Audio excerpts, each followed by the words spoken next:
अवैध अतिक्रमण पर सीएम योगी के बुलडोजर से बड़ी कार्रवाई। रोंगियाई बांग्लादेशी घुसपैठियों पर जमकर चला बुलडोजर। लखनऊ नेपाल के बॉर्डर सीमा पर 80 अवैध मदरसे किए ध्वस्त। दरअसल पूरे भारत में यूपी में राजनीति और सीएम योगी की चर्चा जोरों पर रहती है। विपक्ष सीएम योगी को अपना सबसे बड़ा राजनीतिक दुश्मन समझता है, तो यूपी के लोग उन्हें अपना मसीहा भी मानते हैं। वैसे आपने देखा है कि योगी जब कहते हैं तो करते भी हैं। फिलहाल में पाकिस्तानियों को यूपी से सबसे पहले बाहर निकाल दिया गया। इसी बीच एक बड़ी कार्रवाई बांग्लादेशी घुसपैठियों और अवैध अतिक्रमण पर देखने को मिली। सबसे पहले आपने देखा कि उत्तर प्रदेश के लखनऊ के चारबाग और आलमनगर रेलवे स्टेशन के बीच ट्रैक के किनारे बनी अवैध झुग्गी झोंपड़ियों पर आज प्रशासन ने सख्त कार्रवाई की। रेलवे प्रशासन, सिविल पुलिस की संयुक्त टीम ने अतिक्रमण हटाने की मुहिम के तहत इन झोंपड़ियों पर बुलडोजर कार्रवाई करते हुए लंबे समय से पेंडिंग पड़ी थी, खाली किया नहीं जा रहा था। इसके चलते वहां प्रशासन द्वारा बुलडोजर चलाकर उन्हें साफ कर दिया गया।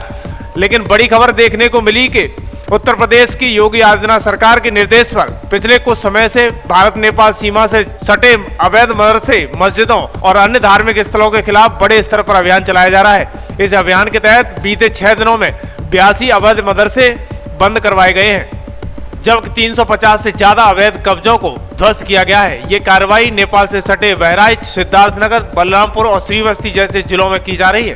दरअसल हम आपको बता दें कि राज्य सरकार के निर्देश पर प्रदेश के सीमावर्ती इलाकों में राजस्व और पुलिस प्रशासन की टीम संयुक्त रूप से इस छापामार कार्रवाई में अवैध अतिक्रमण पर कार्रवाई में जुटी हुई है, जिसके तहत प्रदेश में अवैध तरीके से चल रहे मदरसों और धार्मिक स्थलों पर लगातार ताबड़तोड़ कार्रवाई की जा रही है।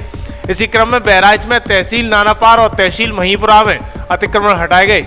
इस तरह अब तक यहाँ कुल 135 अवैध निर्माण ध्वस्त कर दिए गए हैं। देखिए बड़ी खबर, कार्रवाई के दौरान क्या कुछ कहते हुए नजर आ रहे थे लोग। इसी बीच सिद्धार्थनगर की बात करें तो यहाँ पर कुल 17 अवैध अतिक्रमणों पर कार्रवाई की गई, जिसमें 3 मस्जिदें, 14 मदरसे शामिल थे। पीलीभीत और महाराजागंज में भी अवैध निर्माणों के खिलाफ मुहिम चलाई जा रही है। यहाँ भी अवैध तरीके से चल रहे मदरसों को सील किया जा रहा है। बलरामपुर में 8 मदरसों को नोटिस दिया गया, जबकि 3 मजारों से अवैध कब्जा हटा दिया गया।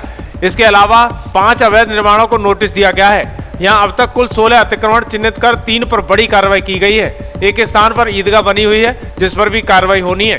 निरीक्षण में अब तक कुल 20 मदरसे मानक विहीन बताए गए हैं। दरअसल हम बात कर रहे हैं श्रीवस्ती में अवैध रूप से चल रहे मदरसों को सील किया गया है। अब कुल 41 के खिलाफ कार्रवाई की जा रही है। नेपाल बॉर्डर के 15 किलोमीटर के दायरे में 8 अतिक्रमण को ध्वस्त किया गया है। इस तरह से 139 गिराए जा चुके हैं। ग्राम भरथा, रोशनगढ़, परगना व तहसील भिनगा में सरकारी जमीन पर बनी मस्जिद को भी ध्वस्त कर दिया गया है।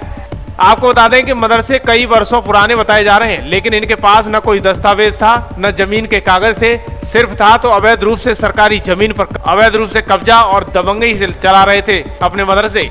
आपको बता दें कि आईएसआई भारत में आतंक फैलाने के लिए भारत नेपाल सीमा का उपयोग किया जाता है, जिसमें भारत में घुसपैठ कराना और बड़े रूप से आतंकवादी गतिविधियों को अंजाम देना शामिल है। सूत्रों के मुताबिक आईएसआई भारत की खुफिया तंत्र की भारत नेपाल बॉर्डर से प्राप्त जानकारी करती है। ऐसा दावा भी किया जाता है कि इसी बॉर्डर के जरिए जाली नोटों की तस्करी, हथियारों की आपूर्ति भी की जाती है। बड़ी बात यह है कि भारत नेपाल की सीमा 1751 किलोमीटर तक फैली हुई है। सुरक्षा एजेंसियों की माने तो ये आतंकी आसानी से पाकिस्तान पहुंचते हैं। पिछले कई दिनों से लगातार कार्रवाई में भारत नेपाल सीमा पर कई आतंकियों को दबोचा जा चुका है। यही वजह है कि सीएम योगी ने यूपी को गुंडा मुक्त करते हुए पहलगाम में हमले के बाद तगड़ा इंतजाम कर दिया है। अब घुसपैठियों को भी सबक ऐसे ही सिखाया जाएगा जैसे सेना कश्मीर में ताबड़तोड़ कार्रवाई कर रही है। आपने देखा होगा सीएम योगी इस पर तमाम सारी प्रतिक्रिया देते हुए भी नजर आए थे।